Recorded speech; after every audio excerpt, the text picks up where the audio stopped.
Selling a home in 2026 looks very different than it did a few years ago. I'm Lauren. This is Raul with the Schrader Group, and today we're breaking down what it really costs to sell a home in today's market.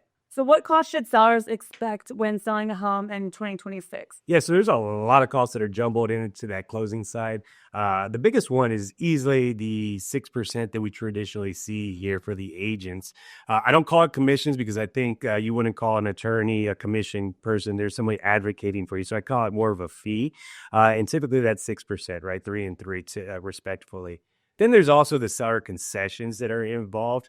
And right now we're living in a world where sometimes we got to help the buyer afford or obtain our house. And right now the metro average is about 2 to 3% of whatever the house sells for. So sometimes it's not unrealistic to see somebody ask for $5,000, $7,000, $10,000 in concessions. And then finally the cost associated with selling it, right? The seller side, you're going to be paying your taxes, fees, title company fees.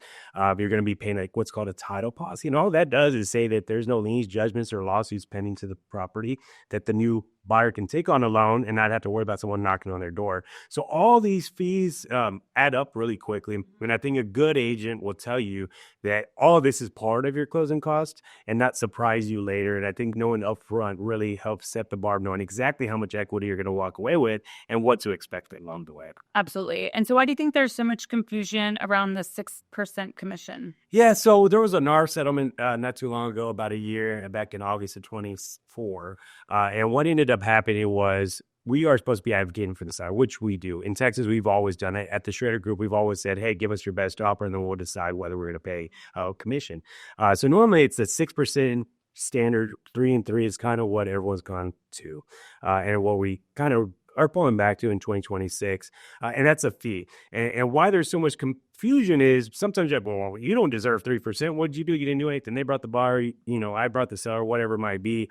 But agents are salaried. There's a lot of stuff that goes into it. So that fee is actually something we talk about on the front side, just so that everyone knows exactly what to expect, so that we try to avoid any kind of confusion.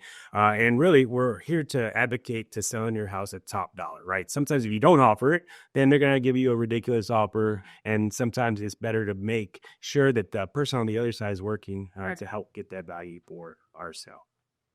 And so can you touch on what all the commission actually covers? Yeah, so when we look at the fee, right, I like the fee better. It covers a lot. It covers from the first lead intake to the setting up the pre-listing portion to the person going out to go visit with you guys. Here at the Schrader Group, we do a lot of things. We have staging guidance. You get myself or dating going on these listing appointments that get you prepared to know what to expect in the process. We're going to do professional photography. We're going to do Matterports. We're going to do geofencing campaign. We're going to do a social media campaign. We're going to use AI to bring it all back together so that we're able to do some things. It's going to get syndicated all over the internet, right? So if you're looking in New York for something in San Antonio, we're going to pop up. We focus a lot on our marketing department. They do a lot of great things to give us more exposure so that buyers agents can really look at what we have and bring really, really good buyers so that we get really, really good offers so that we can save and make you more money at the end of the day.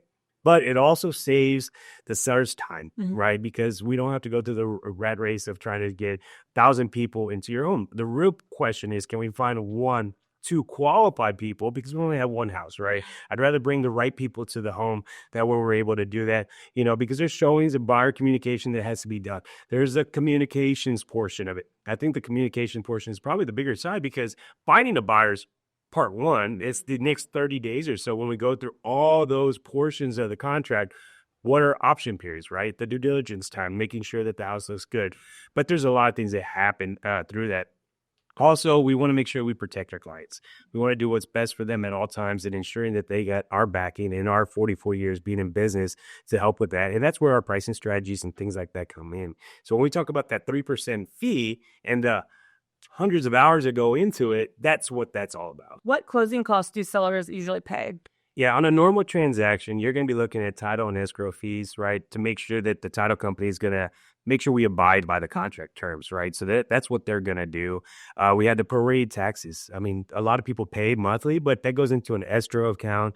So like say we close in March, well, we're responsible for 3 months of taxes. So we're going to pay that on the front side. Eventually we'll get that back about 30 days later. Any kind of HOA transfers, not necessarily to pay your dues, but to get the transfers to the new buyer and the covenants and everything associated with that, to know what you can and can't do. And then in any kind of mortgage balance, we have some people that did some forbearance back in COVID era. So, I mean, some of those things pop up that they got to pay for. And then, of course, there's repairs, things of that nature. And so what are seller concessions, and should sellers expect them in 2026? Yeah, so what we learned from the end, halfway through 24, going into 25, it wasn't an expectation. It was almost a must. And what we've looked at the data and the data shows it, on average, 2 to 3% of whatever the house sells for is about what the average buyer is going to ask for, and not what they ask, but what they get. And the reason for that is we're competing with the builders, and they're giving away a lot of money. So those closing costs help with buy down points to help get that buyer to afford the house at $2,200, but they're not a buyer at $2,400. So some of that money goes to that. Some of it goes for repairs. I mean, let's face it, sometimes there's a fence and nobody wants to fix it. You could throw money at it to make that fence be on the new buyer's side so they could fix it later. Repairs like the roofs, things like that go into play. But right now, buyers are picky. So if you have a big picky buyer, just like anybody watching, if you're going to go buy a house after we sell this house, you're going to want that house to be on point, and you're going to be asking the next person the same thing. So I think that is by far something we need to plug in. And I always tell my clients, I'm not Santa Claus. I don't give anything away for free, although I want you to be prepared that that's going to be coming, and at least you're not shocked later. Right. Knowing the real cost of selling allows you to make smarter decisions and negotiate from a position of strength. With the right plan and the right team, selling in 2026 doesn't have to feel overwhelming. Thank you all so much for watching. As always, please like and subscribe, and have a blessed day.